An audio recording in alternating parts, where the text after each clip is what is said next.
Bounce back and forth between the two doors. But now that this door's closed, I'm like, hey, there's just the one door. Yeah, you don't have to worry about all the other ones. So. Good as far as this. We're good as far as that goes. That's right. Oh, you're good. I just was gonna write down everything things. Just change this. What's your name? Devin. I've been here for a semester. I'm Brittany. BRITNI. Could be. Olivia. Good 4 out of 5. And then Renee had called me and said she was going to try and make it tonight, but so if you can, great. If not, so maybe we'll wait a couple more minutes and we'll start.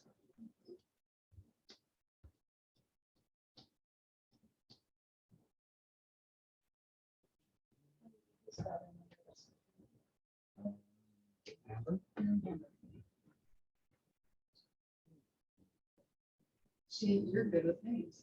I looked at the agenda earlier. Okay. Amber just emailed. She's She's running way behind. She'll try to be here, but may not make it. So we'll just go. We'll go ahead and start. And then if Lene comes, then we'll welcome her and turn some down our troop. We'll go ahead. Sorry, I'm not the chair. Libby is the acting chair. So if you'll call meeting to order. Okay, call this meeting to order. Great. I think we'll just jump right into the agenda.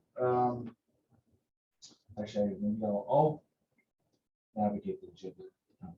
So the first item that we had continued from last meeting, because we only had 3 people here, was to appoint the commission chair and vice chair. We have 4 members here, and I kind of got some advice. We can move forward with that. I think it's important to officially get a chair active and a vice chair moving forward, so we can have them official.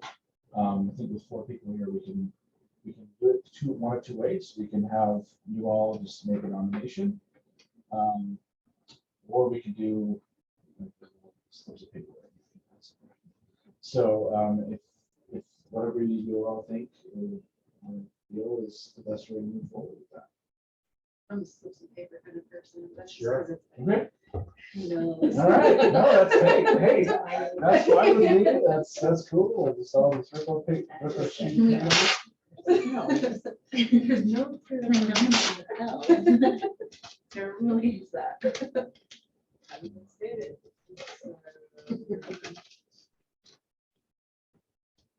That's some prepared. Oh, just rip it. You're fine. There we go. It's, There's one. are we doing both chair and vice chair? So typically how we do it, we're going to do it this way is the runner-up will be the chair, vice chair, the majority would be the chair. There's only 4 of you, so I guess that what's worth, but Your chances are good. So write down one name then. write down one name, yep. That's the 4th Vermont. Okay, what are the names again? And Devin, Olivia, Ron, yourself, and Amber. Devin. oh, thank you very much. Yeah, bring you pen, So you're voting for who you want to be the chair of the commission. And then the runner-up would be the vice chair. Let's collect those. How many times have we pulled in it? Oh, no. And we'll just mix it up. I'm not trying to keep track of anybody's votes or anything. This is the most official ballot I've ever taken. It's pretty efficient. Yeah, so that's exactly what it kind of. So. So the other reason my name's already not voted out. Vote off the I aisle. vote off that. Who is survivor on this? Okay, so the first we have Olivia, one for Lon, one for Lydia, and one for Devin. So Olivia, majority, two votes for you. We have a tie for the second. So do you want to do it one more time for the vice chair? Or how do you want to do that?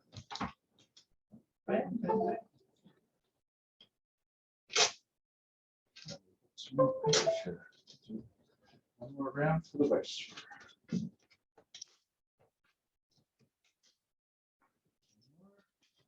Come on, so vice chair.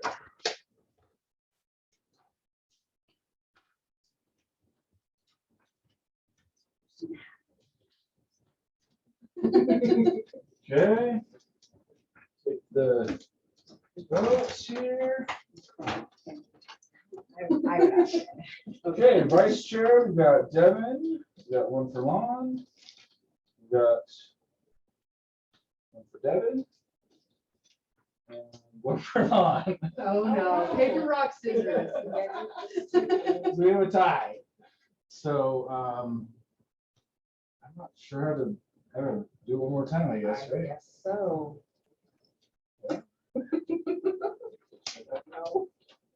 Uncharted waters. Could also just at this point take a nomination, I suppose, but we'll do it one more time. For fun. Why not? Everybody's back. Yeah, but that's- Okay, two more. Look at your slip of paper for the next vote on.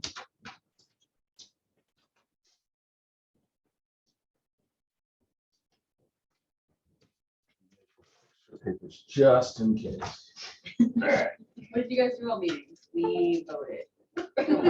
We voted. Over and over. And it was Round and so round. fun. Okay, so we got one for Lon, we got one for Devin, we got one for Devin, and one for Devin. So Devin Okay. and Olivia. So Olivia, so I guess I'll need a formal motion, maybe, right? I think so, yeah. From someone to nominate Olivia to the chair. I motion to nominate Olivia to be chair. Okay, all in favor? Hi. Second, or didn't take a second. Yeah, we did that second. I'll be second. Second. All in favor? All right. Sorry, I jumped again. And then now a nomination for vice chair. I nominate Devin for vice chair. I And a second. second. Okay, okay, second. All right. All in favor? Aye. Okay, great. Olivia? Yeah. Congratulations. And I'm already doing it. let's see. So put my pin back on. Oh. Okay. So we got that. So Olivia, as the now official chair, do you want to give an update on the SHPO grant? Sure, I can do that. So we got it approved, so we will be receiving the $10,000 in the grant, which is being matched by the city. And they are right now drawing up the grant contracts for us, and they will send that out in the early of the summer. So we're just waiting for that to come back, but we have been approved for that grant to do a survey for the city. Yep, and we were one of 16 awarded. And there's 30 applicants. It's just Oh, very wow. competitive. So they said it was a very competitive process, and I'm super excited that we were awarded the grants. I mean, So they're gonna do an update of. so I'm about to update the survey. We'll see with the grant and whether we can line up with as far as a consultant, and how far that survey will go. Kind of with what they kind of talked about in January. That survey, maybe we can get all the city done or part of the city done as far as all the properties that have come online since the last survey. The other thing I think I was thinking of doing is maybe inviting, if you need to, invite Alina back and to review that with you all as far as some of those details if we need to for a future meeting.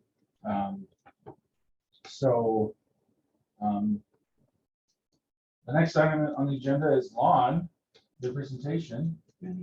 We're troubleshooting. So So in the meantime, one other thing that has come up is Kathy, Kathy Lewis, From the place in our office. is our economic development director, and she has been trying to connect to what the Utah State Main Street program, which is also in the State Historic Preservation Office now. It didn't used to be. And so I chatted with her today, actually. She said, we were just chatting about this commission, and so she was really excited. So I might be inviting her and if I can, the Main Street program person to come and talk about that program and maybe a possibility to align the commission's goals and interests in that program as well, and have some focus on that. So were you ever aware of the Main Street program, Ron, when you were on the commission before? Main Street? The Main Street program with the state? No. Okay, I was just curious if you had or not. But Kathy was telling me a little bit about it. And I think you all may have been receiving emails from Christian Clark. I think he's the sort of program director over it. If not, I think he's been sending some Main Street program emails. So that's something to look forward to if you all think that would be interesting. The other thing we talked about in January's meeting was going to the museum and maybe having a tour of the museum lawns. You've been to the City Museum? Never been there. Been a while for me. It's really a good opportunity. Yeah. And I've been on the board of, not the board, I've been volunteering there often when I feel I need something. But I can get a key and we can go at any time that you would like. As long as the shutters open, I can get. They usually open up from 3 to 7. That would potentially work if we just had our meeting there, maybe even. Yeah. I think they usually keep about 5 days a week, not just Saturdays. Or we could have our meeting and then we could adjourn and then we could finish the tour. But it's worth your while to go and see what they have. Yeah. It's very nice stuff. Would y'all be interested in maybe doing that for the next meeting? Because I'm not sure that we have it very much on the agenda next month. Yeah, I think it'd be great. That'd be great. It's gonna be after Appoint spring break, which is the 1st of April, 1st week of April. I'm trying to think of anything else, like Easter. Trying to get this thing. We're good. We can hook it up to that monitor and that. Or do you have Zoom on there? No, they do, but it would just be slow. Well, it'll only take a minute just to reloading. No worries. But if y'all think that would be an interesting thing for the next month's meeting, I'm not sure. The grant details coming maybe a little bit later. I don't know what else we can do.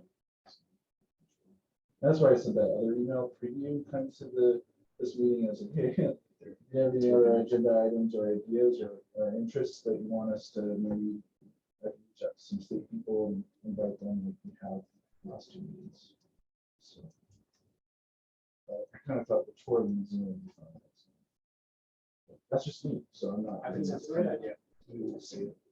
What's that? We can almost see it. Yeah, there you go. Would that be before 20th? So that would Yes, be okay, the April 20th meeting. If that's of interest, we can just put that on the agenda for next month. And should we meet here and then go down there, or should we just meet there? Either way, it doesn't matter. It might be easiest to just meet there. I think it should be easiest to meet there, and then we could always just.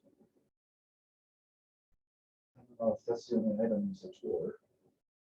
Yeah, on the agenda, you would just put that you're meeting at For because tour. it wouldn't be able to be recorded. That's what happened when I did a public tour with. We didn't. Yeah, it's coming. Just taking a minute. No, yeah, so you Yeah. just say that's what we're doing and getting on site, and we would not having anything maybe on the agenda besides the tour. I should make sure. We can just approve the minutes That'll probably be on the phone. Yeah, or you can move approving those minutes to the fall. Oh, okay. Approving these minutes to the next meeting. Like you can approve minutes. That's- Okay. Yeah, sure. It's Okay. going, you just have to get the full presentation. Yeah, I'm still doing this too, so that's what I'm kind of working out some of the semantics. Okay, great. Yeah.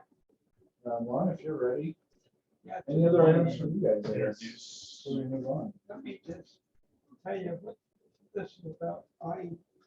Years ago, I got interested in Orem's history and wondered if there was really any. What they were doing was they were tearing down all kinds of buildings.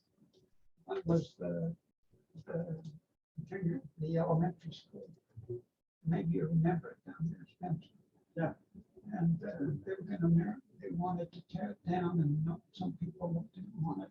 Want to make a museum out of it. And people wanted to tear it down because they had plans for putting all kinds of different things in there. And so that went in the middle of the night, and before it started tearing it down. I found that's happened to a lot of places. Just in the middle of the night, if somebody wanted to do it, they just started. And it didn't happen, you know. It's not like it is today. You have to get permission.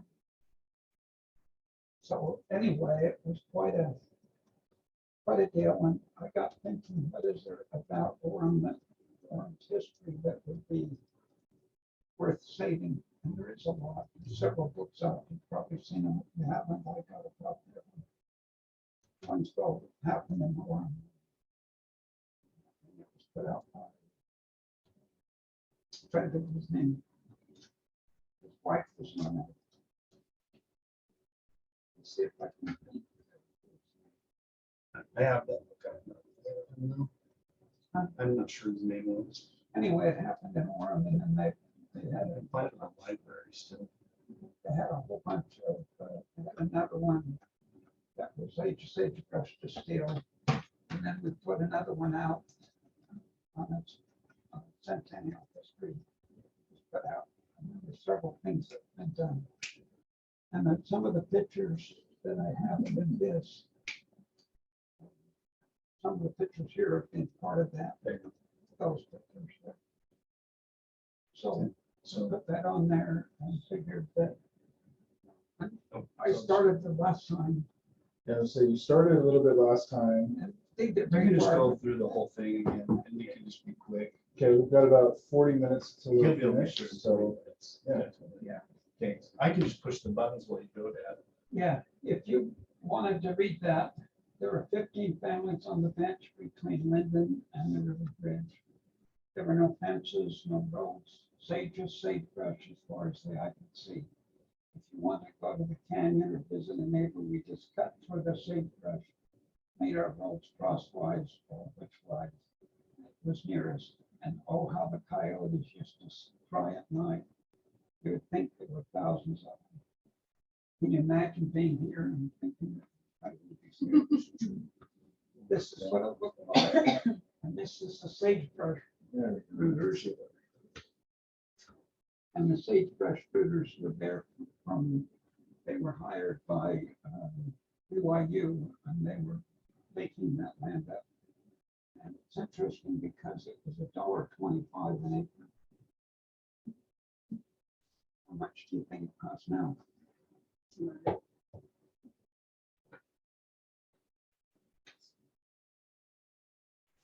Anyway, that was, Jess and I did that, and then there was, you've heard Nelson's Grove, you know where that is. And this commission was actually part of the reason that existed, if you know that. And the reason that it was is that the survey that they first did, which was done by a man named Bradford Westwood, we did the very first survey of the community. And they, when they went to the survey, anyway, we did that and did the survey, and he was looking down off his house, which was up on the hill above the park. And he says, this looks familiar. This is down in the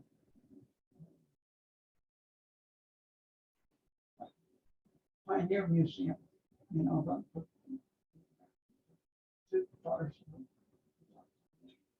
and that's their picture down there, and that was the original picture of what they call the Lakeview Gardens. And then you go to the next one, and they also have these pictures there. They have these statues there as well, and they're original statues. And a guy who was a itinerant man came through, and he built the statues for them. And then unless nobody knows his name or anything, he just built the statues and then left. So anyway, they did that. And then in 2008, they established the park. And the reason that they had the park there was also, another reason they had the park there was because this commission at the time had looked around it and saw that there was land. They discovered that that was there, and it was all water, and it was just a mess. And they saw it there, and they thought, well, we ought to do something with it. It was a park, and it was built after the King of Denmark's parks. King of Denmark had a park around his castles, and this Jorgen Nielsen decided to build a park that looked like the King's Park, one of the parks. And if you get a feeling for this park that he had was about the same time they did the parks out in New York. All the parks out there, you hear about Central Park and all that. About the same time they were doing that park, and this was totally different. This one was here where they had it. They had a big swing. If you've seen the swing that they had out there, that was what the type of swing they had. And they had a swing, and they had a whole bunch of things. Let me read you a little bit of what they have. It says that there were picture statues in the park museum. There were picnic nooks surrounded by rose bushes, shrubs, and grapevines. There were large dance floors that could be taken up and down as needed. Later it became a covered gallery. There was a large circular swing with 12 individual swings, ice cream sandwiches, candy, and etc. were sold from the counter for those. And after Jorgen died, they found it became a grain field. And so what happened was water came down from irrigation and flooded out the park. And at that point, they needed rain for the war effort. So they just took out the park and put it into grain. And this is a picture of what it looked like. He looked like. I mean, that's a statue of him there. So this, go back a little bit. It's the G. Yeah, go back a little bit. So anyway, we got, like I said, the statues and everything. I just wanted you to get a picture that this was a really nice park. And if you went up to up to the little park up the mouth of Spanish Orem, goes up the road. Yeah. To the next park. No, there's a little park there. They took the swing and put it up there, and that's why, where the swing went back left here, and they just recreated the swing up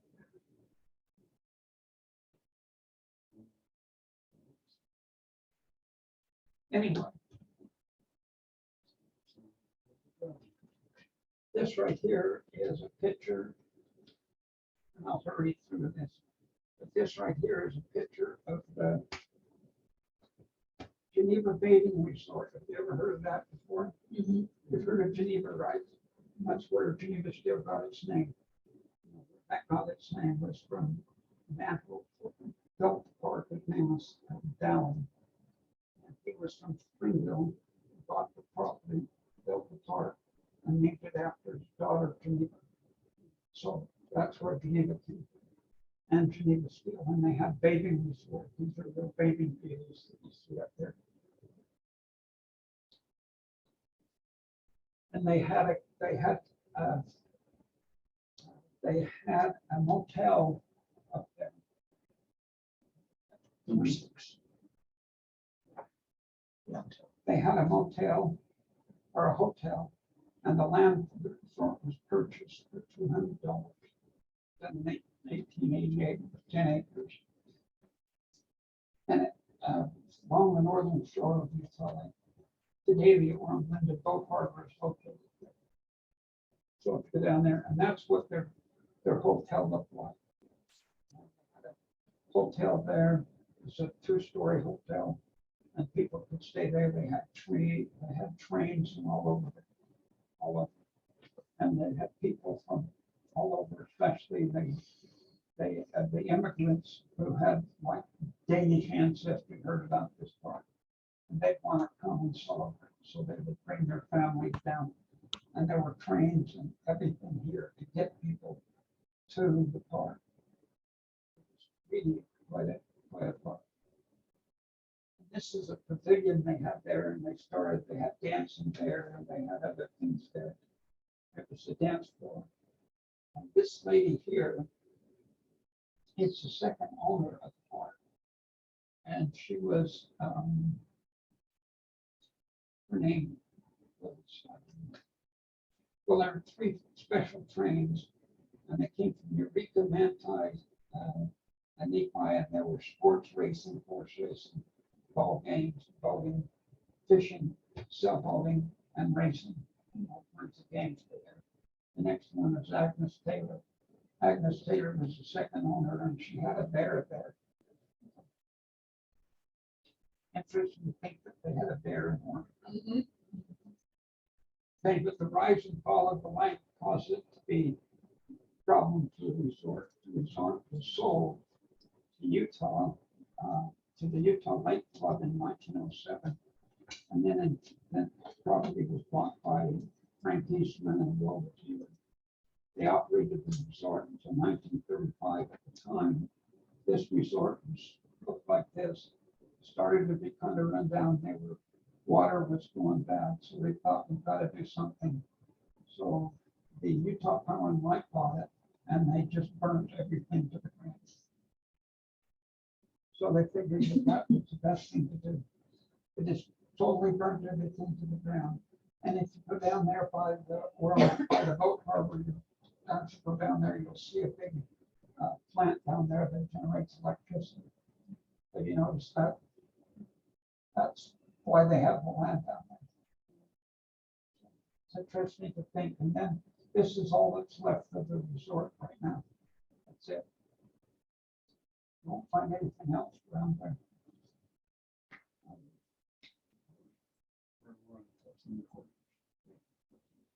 This is Thomas and Mary Portman, and they're thought to be the very first people who wintered over on the bench. Did you say Their Cornville? home is located at 300 South, 3 South, 1000 East in Orem. And they paid $1.25 per acre, and they stayed over the winter, 1877. So is that the Cordner? Yep. That lives, is she a descendant that lives right there by the mall? And you know what I'm talking about? Red house, red brick house No, in that, the Crest area? that big red brick house on the corner, about 8 days. Mhm. Is that what you're talking about? Well, so the last little orchard right there by the Woodbury bought, as soon as she dies, they're gonna take over that property. That's not where the house Is that the, no, but is that the same Cordner family? probably was. Because they had the orchards, the That mall would bought make those orchards. sense. That would make sense, yeah. Okay. But they were the very first ones, and if you look up at the top, I think so. that's a little dugout they had. And they preferred to live in the dugout because it was 44 degrees below zero. So they spent the winter here at the 44 degrees below. That's why people never really moved here very quickly, because there's just nothing here, and it would just get so cold in the winter. That's the first bishop of Bowen. His name was Peter Wentz. He lived down in Bowen, and they called him up here to become bishop of Sharon State. It was called the Bishop, Church Street. Have you ever heard the name Church Street? Church Street is the church where it is on 8 South and 8 East or 8 South. They called that Church Street, and it went all the way up and all the way down, even across way down into Vineyard. And it was open up, and they would travel down that street, and they called it Church Street because their church was on that street. You'll see that church today. Wife, that's Peter Wentz's wife. What's that? This is Peter. Yeah, Wentz. that's Peter Wentz's wife. I lived in that ward for that church. Across the street from where I live right on the corner, well, not on the corner. There's an older home on the corner of 8 South and 8 East, and that's the call home. And you don't have that, No. but it's called the call home, and it was made with the same brick that they built the church with. Anyway, he was the second bishop of Orem, and he lived there. This is where the first bishop of Orem lived, right there. And they tore that house down when they decided to build when they decided to increase the width of the street, so they tore his house down. It's not like, kind of like the big bad wolf right now. 18. On the next page. Anyway, they lived there, and this is what they call the Henry Louis Davis home, located at 714 South. And it was torn down, well, back, where the robots, anybody know where the robot? Anyway, they had the floor on. The first child was born there in Orem in 1973. And they had the deepest well in Orem. So they were the first one to have the very first white child. I should say, because there were Indian children up there. That was the very first white child was born. This is the Daniel Thomas home. It's at 786 South. If you go down on State Street and you come to a place that sells paper, that's where that house was situated. And the reason that it's kind of important is that Daniel Thomas decided to dig a trench, and put in their sewer. They had it, instead of, everybody connected themselves, they had to dig their own trench. So as it was digging out of the trench, guess what he found? He found a dig that they did, or he did a dig. It was called the dinosaur. It was Woolly Mammoth. yeah, woolly mammoth. And so that's the head of the woolly mammoth, and it was at the Cirrus for a long time. But it's back up to Salt Lake. They took it back. And they have a mascot for the city. What's it called? Miro. Miro, which is Orem backwards. Orem backwards. And it's a woolly mammoth, and that's the Yeah. reason we have the woolly mammoth. And you saw a picture there, that was the actual dig they were doing. I thought, and it's right back on the back there. Anyway, the next one is the home of Thomas J. and Johanna Patton. He was the nephew of David Patton, and David Patton, but he was the first apostle that was killed. So he was killed at Crooked River. They settled in Provo Ranch in 1873. The home was located right where the University of Mall is today. That was his wife, right? Yeah, that was his wife. I came to Provo in 1849, but didn't come to the bench because it was until the end of the Black Hawk War, which was 1873. And then that's when the government opened it up for settling. And they paid that much, $1.25 an acre for the ground. Quite a bit more than that now. For the mall.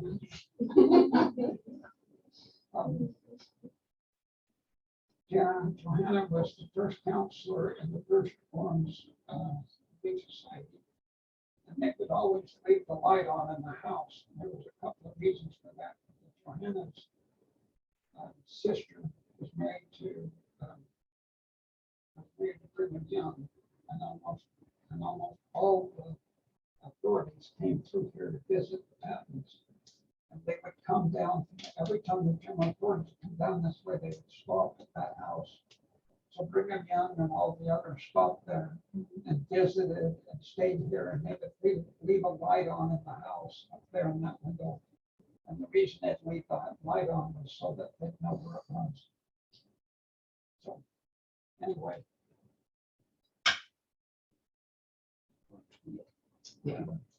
Now, I'm going to tell you something. Brigham Young, other general authorities, Sadie Talmadge, sister of Apostle James E. Talmadge, married one of the sons of the Pattons. And I met one of their descendants, and he was an older man, and he lived here in and he gave me some of this information on anyway, he was a really interesting person. Anyway, James E. Talmadge lived, often stayed in that house on the bench. He stayed in the house on the bench. And he lived there quite often. And he had a brother that would come up here too. And he lived in Orem or in Provo, and his brother was blind.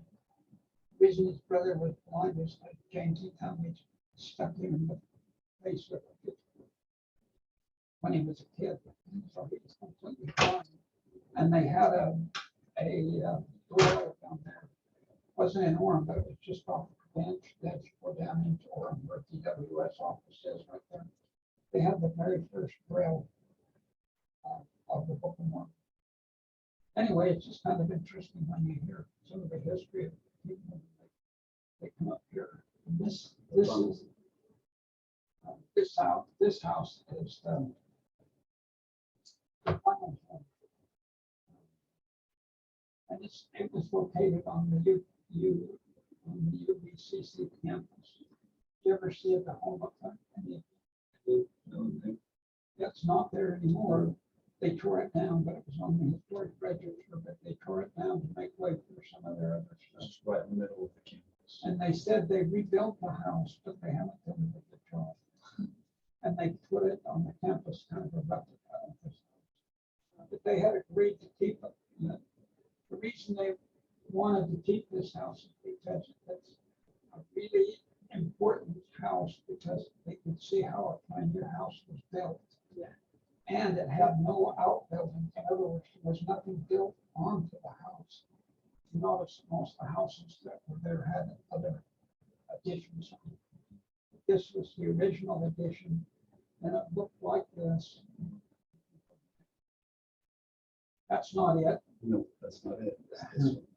This Yeah, that's what it looked like. Anyway, they took care of it and kept it there, and they used it for different things. They decided just to tear it down. You know, do that a lot around here and all over. If something gets in the way, we just tear it down. This is James Stratton. This is James Stratton's house, located at 65 South on the Boulevard. It was settled in 1877 after his wife Eliza Briggs died in childbirth. 8 young children under the age of 14. And then his first wife ran away from him and married a soldier at Camp Floyd. Now I know this story because my wife's related to this family. And that's a picture that they had when he came back. And he had 14, he had all those children, age 14 and younger. 8 children, and he was doing it by himself. That's him and his family. And this family had many things. I gotta tell you, there was a David Stratton whose home was by the Orem Recreation Center. Have you ever been down there? Just as you come down the Orem Recreation Center, you'll see a home back in that's built. It's still there, and it's one of the original homes in Orem. Still there, and a nice house, just right on Fourth. And just going down towards there, you'll see it off to the side, and it's a really On the nice east house. side, What's that? east side of Fort. It's on the east side. You'll see it if you go down there, and it's a really nice house.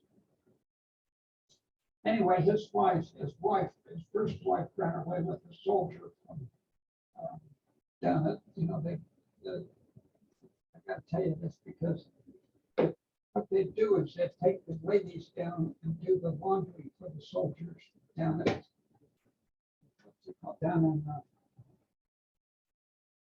Camp Floyd. You know where that is out there? Any of you ever been to Camp Floyd? It's in Fairfield. No, it's just right out here by Saratoga Springs. Oh, you know, that area. And they had when they came here from the Mormon Wars, when they came through and then they closed off the temple and they covered all the thing up. So they came here and they took people out there to Camp Floyd, and that's where they settled. And then they would hire the women from the Mormon settlements to come and clean clothes. And there were several women that ran off with the soldiers. I had a great grandmother that did that, and my wife was a direct relation with the second wife that was related to her, but they did that. That's just something they did. They would run off with the soldiers more than once. Another picture. I better hurry and get through this. Got a lot of stuff. Another picture of the Stratton. Oh yeah, that's the same picture of the Stratton home, and it was torn down in 1980. 1990. Yeah, 1990. And that's James Stratton who lived there.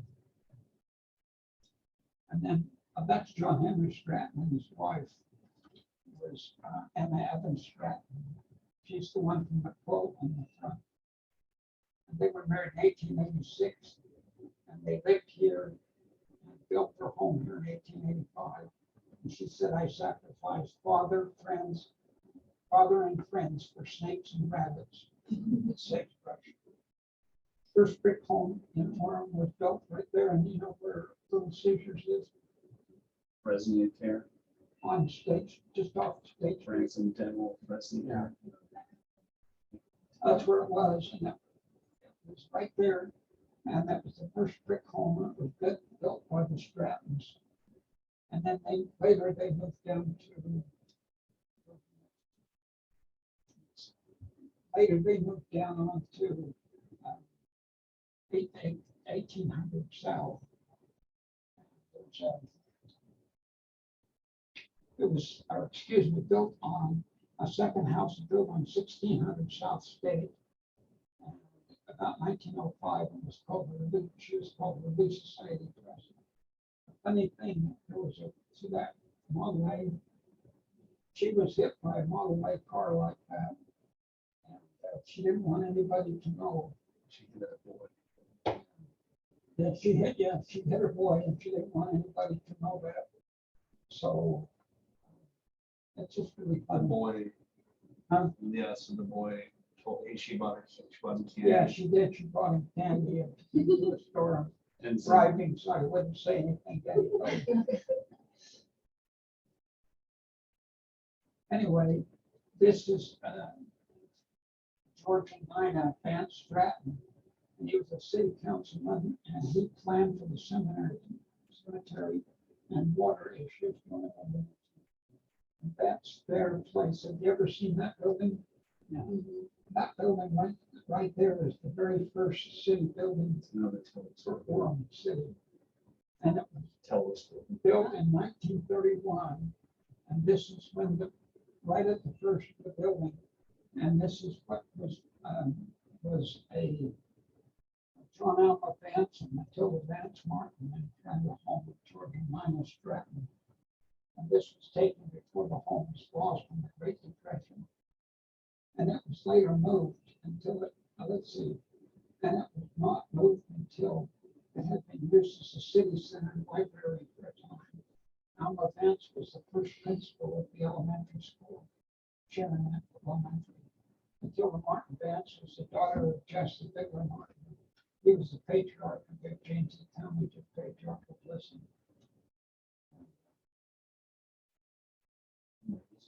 They refer to it as the palatial, and that's the next picture of it. There's the palatial. Yeah, and then this place that was sold for $20,000, and it's where we're sitting right now. That building right there was his home, and my wife's grandmother, or my wife's mother, was born in that home. It's just built. And then they rebuilt a bigger house, and that house is where the Stratton, or where the cemetery is, was on yeah, 1600. Not the cemetery, but the mortuary. Yeah, the mortuary, I should say. not So they cemetery. changed it, they converted it to mortuary. Anyway, Walker or Sanderson mortuary, that's where that was. This is their family. That's my wife's grandfather there, and my wife's grandmother. And then all our brothers and sisters.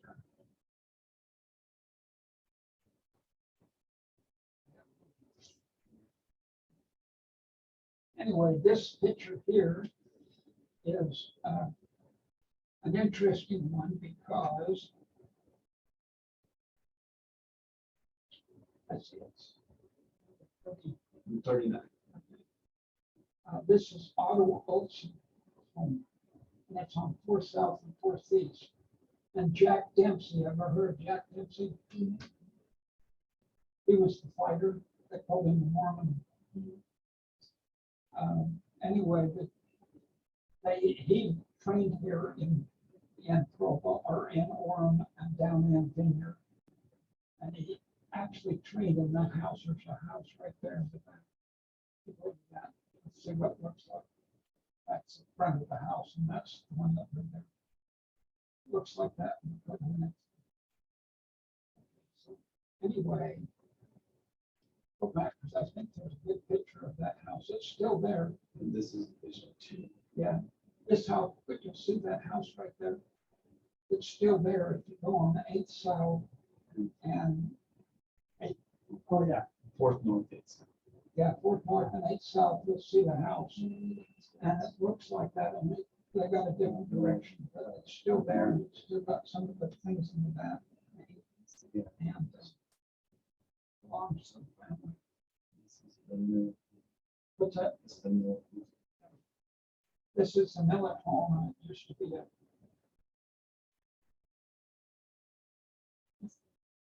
Say, is it where relative? Bill My and I husband's was. side, I don't know. Ivan's Cafe was, they've never heard of that. Bill and Ivan's Cafe was there. It was on 250 South State. And this is the Olmsted Power Plant. You notice that they've taken this down up there. You no longer have that up there. That's the pipe stock coming down. And they've taken a lot of the stuff's still there, and the bridge is still up there. Some of the stuff, let's go to the next one. You notice this. This is where they get the water down. But this is a time-lapse photography of this area. And this is all the sheep. This is sheep. And taking that, they're moving along, and you'll see their chairs. And this is what it looked like. This was a famous, you wonder if Orem had anything famous, and it really did. This was the first college that taught electricity. And it was called the Olmsted Power Plant, and the Nunn brothers came from Colorado. And they had established electricity because there was the direct electricity, and there was the trying to think of it, alternating current. And they had to get the alternating current in order to do their nut. And so they had paid a guy $50,000, George Westinghouse, to build them a way of getting alternating electricity, take the trains down. And then when they got the trains operating on that, they could get all the coal and stuff out. Then they brought it down here to Utah.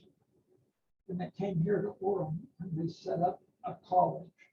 And they actually had people come to the college and read about it. It's really a big deal. There was nothing like it anywhere. People were trained as electricians and left here. And it was the first place that sent over 44,000 volts of electricity through the US on a power line. And it went all the way down to Mercury and all of these places. It supplied power to customers 50 miles away and had the first technical college in Utah. And they had a sister college in Cornell University campus. And it was sponsored by Westinghouse on that. And these Nun brothers, so if you go up the canyon, you're going to see a sign that says Nun Park. That's because of the Nun brothers who built that park, who built the powerhouse. And it's still there. And I've actually been inside. Yeah, this is all the facts, right? So, Yeah, this is Albert Backus and his horse man. And anyway, he just gave me that picture. This is the power plant, and they came back when my wife was writing for the Orange Geneva Times. I don't know if we knew that she wrote for them, but my wife wrote for them for about 15 years. And they had cleaned out the waterway, and they would run water down from up the canyon, and the water would come down and it would generate electricity. And then it would come out here into the waterway. And the waterway would take the water around, and then it would go down into a big pipe that would go down to Geneva Steel. So all the water was piped to Geneva Steel. And then that's how they got the water down there originally. Have you ever seen these? yeah, those are good. You ever heard of wood furnace before? A few years ago, there were some of these that they're still in existence in a few places in Utah. And they will fall apart because of wood. And then they get the water down and that causes flooding. That's how they got the water down. They came in here and they brought it into the big turbines. And they generated electricity. And this is what it looked like inside the power plant. And then if you'll notice this is the power plant. And you'll notice this guy is reading. What's he reading by? A coal oil lamp for generating thousands of volts of electricity. And he's reading by a coal oil lamp. I thought that was really an interesting picture. These are the guys that worked up there. And you can see they like to have fun and pull horses and pulling cars. This is Church Street. Now, you know where Church Street is, and they used to have on the 24th of July, they would have people march as Nephite soldiers. Who's that playing to? What's the last name? Artemis what? Name was Artemis Holman, and he was 6'3", and he played basketball in Orem, and his sister was about as tall as he was, and the women's team beat the boys' team. This is the first church, and you ever heard it called the Green Church? You ever heard to it referred to as the Green Church? For years, that's what they called it, and the reason they called it the Green Church, and it was the first church in Orem, was that when they built then they built this, which is the side piece.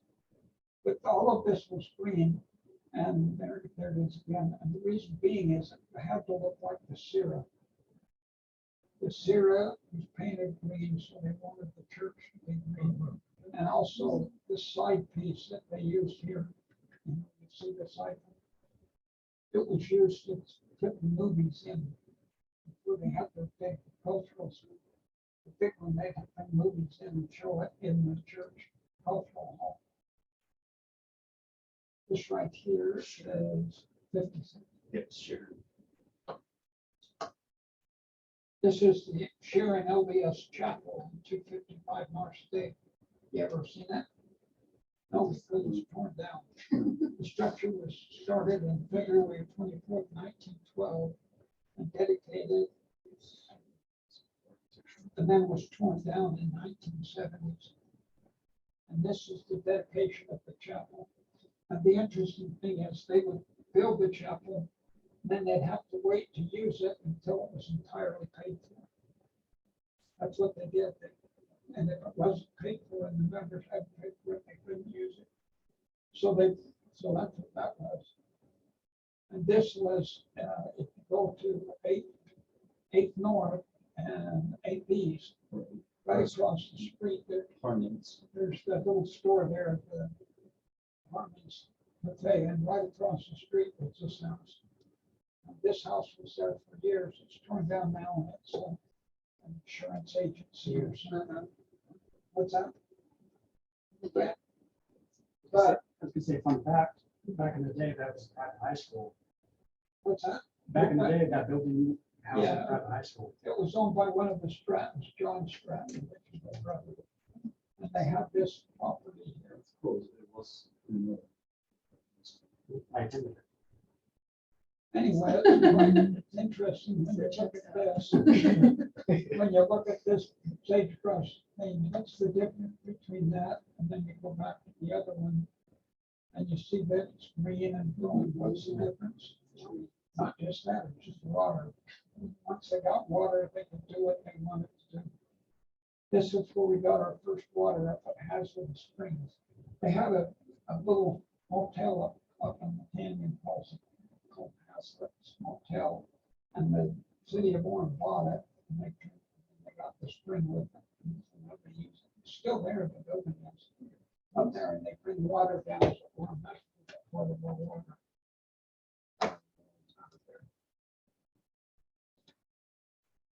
Sorry, I hope I'm not taking too long. There, it's almost done. It's very, This it's all is- downhill from here. These are, this is what they call the funnel farm, and it's the one on UVSC, or UVU's campus. And this is what the fruit pickers look like and dress like.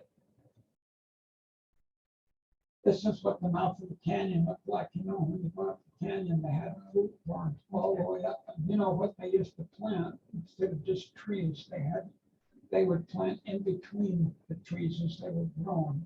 They would plant strawberries and raspberries and other things in this, so that they got use of the whole, all of the land. And this is one of those. This is a cannery by Newell Knight. And Newell Knight lived here, and he had a cannery on 176 South State. And then go to the next. They also had a beet dumpster. You know what? The church sugar beets here because they couldn't get other beets. And they had a company called Idaho. What's that? Beet, Idaho, sugar. You and I should. And then people would work on the beet fields. If any of you ever worked on a beet field, I have. I've been in there miles long. Go a mile down and a mile back. At one point, you got a really good cattle industry due to the amount of sugar beet they'd be able to just Yeah. feed the cows. And there's a sugar factory over in Spanish Fork. It still exists. They don't make sugar there. Is the high school still beet diggers? What's that? Yeah, Do they still have that mascot? Which one is that? Lehigh. Was No, it? it's not Jordan. Lehigh. Jordan. Yeah. Anyway, this is the Orem Railroad and the cannery. This is the cannery they have here in Orem. Does everybody remember the cannery? That's roughly 800 north, right? What's that? That's roughly 800 north. Yeah. This is Seven seven miles.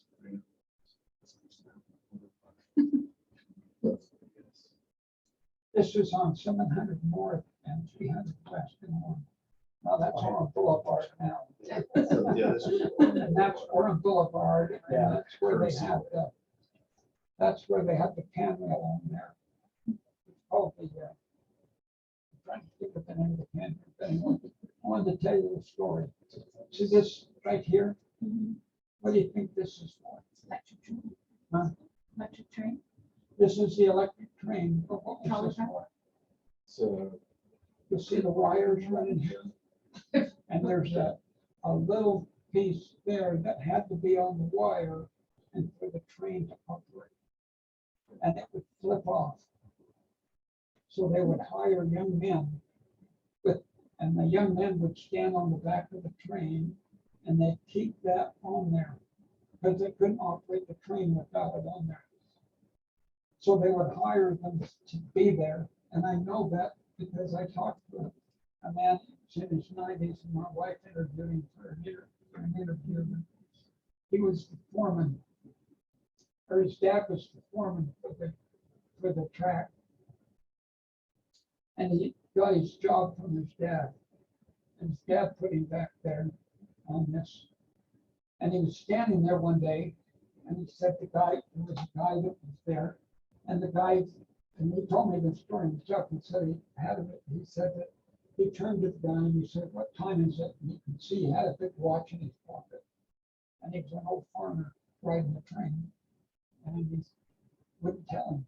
And he said, "What time is it?" The guy ignored him and he said, "What time is it?" And the guy said, "I'm not going to tell you." He said, "Why aren't you going to tell me?" He said, "Because if I tell you what time it is, I'm going to get talking to you. And if I get talking to you, I'm going to tell you about my daughter. If you meet my daughter, you'll want to meet my daughter. If you meet her, you'll want to marry her." And he says, "I'll be damned, I'll have a son-in-law that can't afford a watch." I said, "That was a true story." Anyway, isn't that? now you know about the POW camp. And do you know where it was located? Ken was that?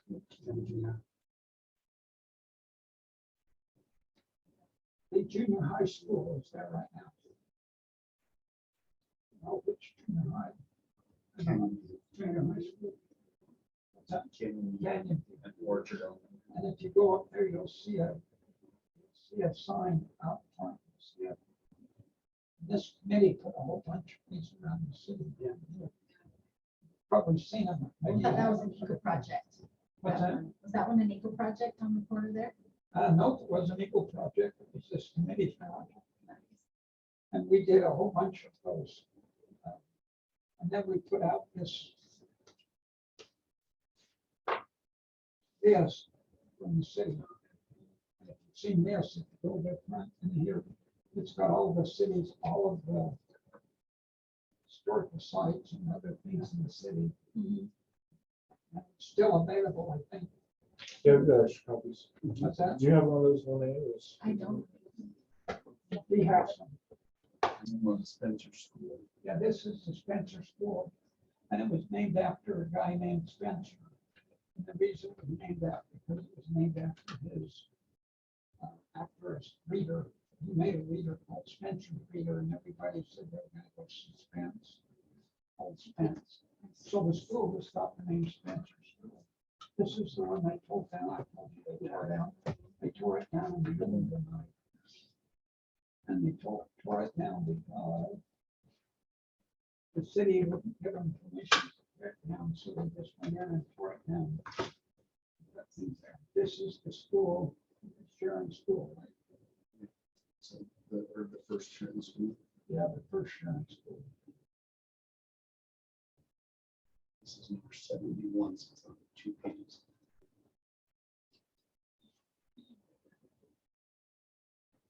The Sharon School, 1894. And, we still have Sharon. Do you know why they call it Sharon? Where Joseph Smith was working. They have the Sharon, Windsor County, Vermont. And they have the Sharon School, the Windsor School, and they have the Vermont State. How interesting those are the two schools out on West Coast this year. And this is Come on, committee, we gotta stop this. This is the Lincoln School. And it's, we're both gyms now located, and that was more up on, up in the If that's, this was, sorry, And then this is the, this is Lincoln. yeah, this is the Lincoln School. And it was this Lincoln Junior High School, later used as a junior high until it was torn down. And, anyway, this is 1950. 74. Yeah. Graduate, this is a graduate class. Lincoln. Yeah, graduated in class of 74. Of 1950. Spencer School was closed 1912. That's the graduating class. And this is the Lincoln Junior High, or Lincoln High School. That was in the So you can see, my brother taught at the junior high because it was called the Lincoln Junior High. So he taught there for years. If you ever was in junior high school in during the 70s and 60s and 70s, maybe graduate from Lincoln Junior High. well before my time. Any of you in here? My brother taught for 40 years. I think. And worked at Lakebridge. And he taught there and then went to Lakebridge and they taught him. You know what that is? That's where the museum is. So if you go to meet there, that's where we're gonna meet next week. And that's the old seminary building. So that's the, I really like this picture because it gives you an overview of what it's like. There's the high school. There's their swimming pool. There's the Sierra, they have the swimming pool. Swimming pool is getting a lot bigger. Part of the high school. Oh, wait, that wasn't the old, that, there was another Go back and I'll show you something. before that one, or after that one, right? This one? Before the No, the one with the, did theirs. Right there. That's not the one with the high dive, right? that right there was called That the was, Twin Pines. that's okay, it was the next one in the same location. This is called the Twin Pines Restaurant, and it's right where McDonald's was. Or this one was right here. This is the city center.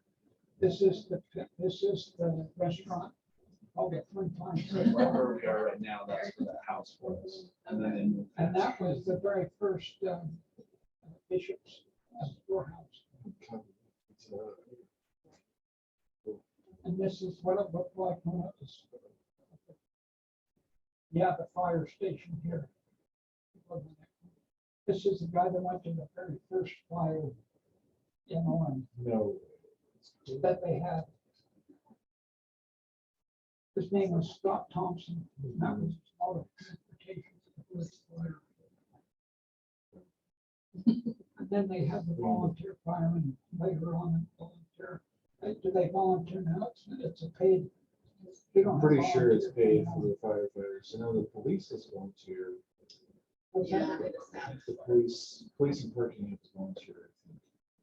Anyway, there's the fire and then that's the photography of all the firefighters.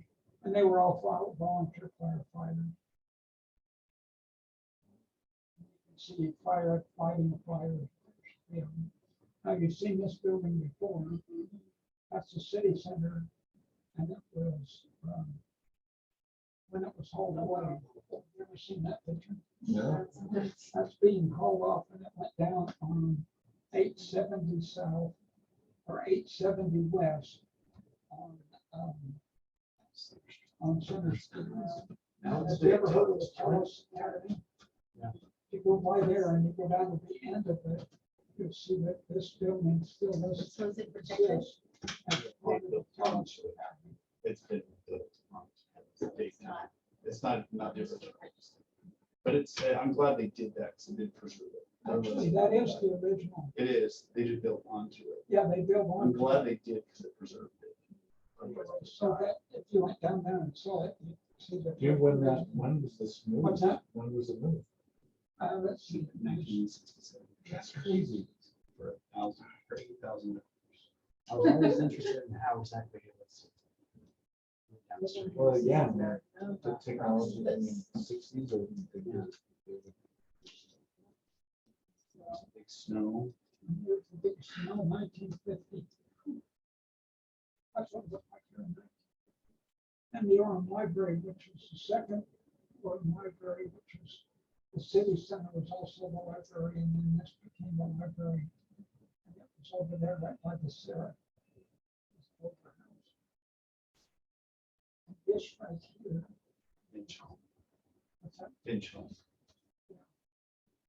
This is the Finch home, and it's through the grapevine. And it still exists. It's through the grapevine history. And that was also where Stratton's originally came here. One of their daughters lived there. And this is the church, not the church. Yeah, this is one of the judges, Remember we were related to the guy that. Sherman Christensen's house. He was a judge. It's an early house. That's from. Mhm. That's from that we're getting this year, so. This is located at 1158 South One Station. And then this is an interesting one. This right here was the orchards that they have the church on. Remember that? The church had orchards over there on 8 and they took it down a few years ago. What's that? About 20. Yeah, I was bishop when they took it down. Anyway, this lady lived right across the street and she had this picture and I liked it. I thought it was interesting because I wanted to see what it looked like. This is called the Shemansky Tavern. It's the oldest house in Orem. And when they tore down, when they came down and put in the road on 8 East or 8 South and now going down, this was at the bottom of the hill and they just tore that. So it's gone, no longer exists. But this one still exists and it's really an interesting house. You'd never know what it looked like now. This house was built out of ammo cans or ammo boxes from World War II. And they didn't have anything to build with, so they built the house out of the ammo boxes. And it still exists, by the way. It's yellow and it's a nice looking little house, but it's all built out of that. All the exterior now has siding on it, but the house is built basically on.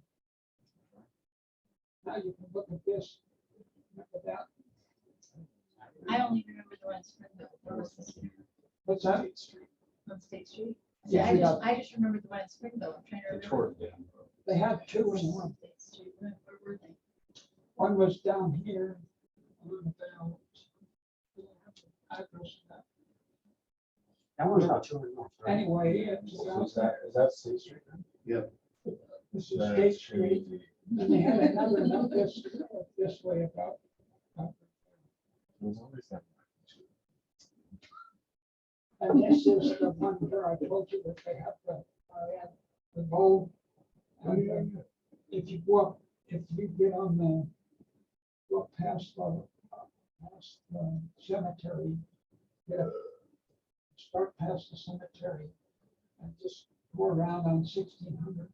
You'll see a street, this is Full Street. And if you went up around, you'd see how it kind of forms into a bowl there. There's just houses all the way. This is one of the original people on the thing. His name is Dale Brown. And Dale designed those monuments. And you'll see that those monuments all the way around the city. And we put those in. That was one of the very first projects we did after we identified all of these different places around. Someday, all this sagebrush will disappear. Water will be taken out of the city, out of the Provo River canals, to out of the bench land. And the bench will become a beautiful orange bed. There are many kinds of delicious fruit and vegetables will be grown. beautiful homes erected, Bowen and Pleasant Grove will become one solid city. Basically, that's true. Brigham Young said that. Dyer has been bullet. Anyway, I just thought you'd find this interesting. I hope you like trip down memory lane. Yeah, I love it.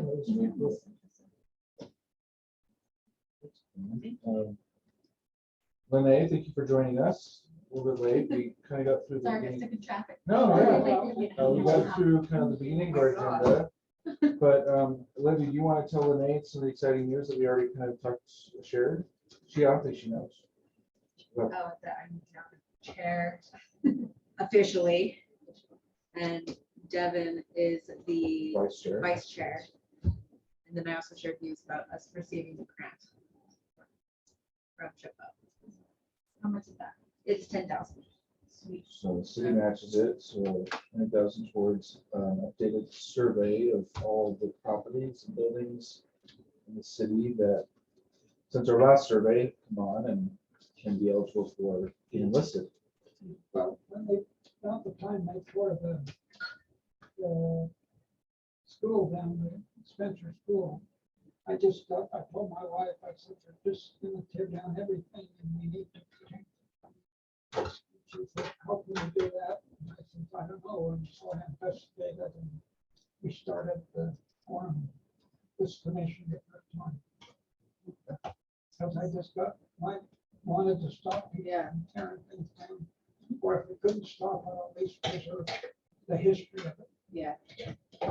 I've actually been approached by a Orem resident who has a historical story that they would probably send the email and information. Cool, to very you, cool. And then you can forward it to the. Yeah, commission. for its mission and It would be something we as a Exciting. city council have to work with them on as for some land, but they're willing to donate money for monuments and. very Anyway, cool. That's how exciting is that? It was exciting. I'll hear it soon. She told me she's almost done. Cool. Anyway, it just seems to me that we ought to be preserving, not tearing them down. Well, I think from this next survey, we'll know what we can focus on next, right? I don't want to take the rights of people away here.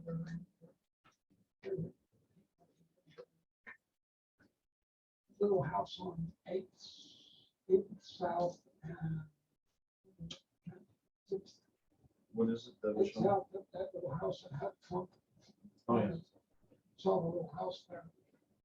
That house is the people who lived there were the people who built the very first wells in Orem. Oh, and the wells in Orem, they couldn't get water because the wells kept falling in. And they needed to figure a way to get the water. So this guy who lived there came across with an idea that let's rip it up. Let's put brick in there. So he built the kiln and started building out a business, working up all the wells so people could have water. Interesting. Why people are here is this water. Lene, is there anything else you wanted to share? No, that was the big news I had, so I'm That's all exciting. excited. And you probably saw this last time. Yeah. And we put this out in the commission. Did it for the centennial. The church did a centennial. So have they scanned in all those docs? What's that? Have you scanned in all the documents that he has?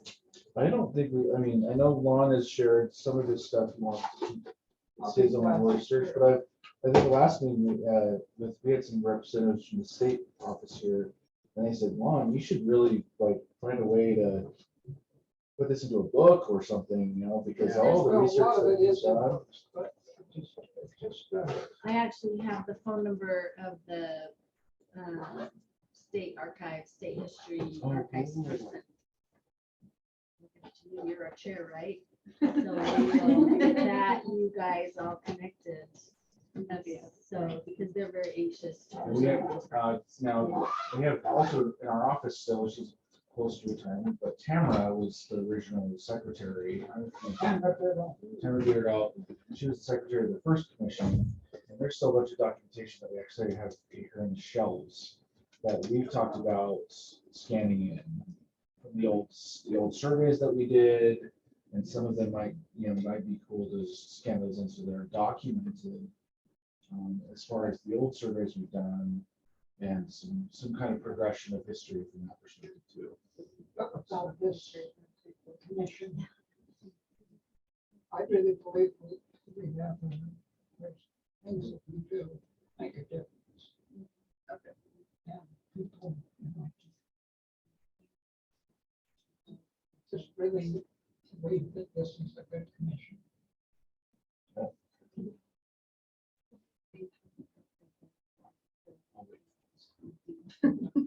One last item I do. I probably can tell you more about my, when I get talking like this too much. Well, well, you can share as an expert of the museum next month. We'd be glad to hear some more from you on your There's expertise. been lots of good things. You and your wife and your deep knowledge of this city in this area. If I may, Olivia, we have one more item to review and approve the minutes from last month's meeting. And then we can officially adjourn, I think. So, did y'all have a chance to review those minutes and so motion to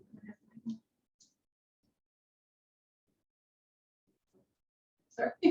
well, we was self-quorum, so if you're staying, you can say Just that they're accurate and just- yeah. Yeah. Long motion to approve the minutes. Okay. Second. Aye. Okay. Passes. Any other items, Olivia, do you have? Okay. Motion to adjourn, I guess. to adjourn this meeting. Second. That one always gets seconded. All The in favor? kids are in the library. Aye. Aye. Aye. To adjourn? Yeah. Okay. Yes, aye, yeah. All right, well, thank you, everybody. We'll Thank see you. We plan on April 20th is the third Thursday, and we'll plan on meeting at the museum at 6 p.m. for that tour of the museum. Yeah.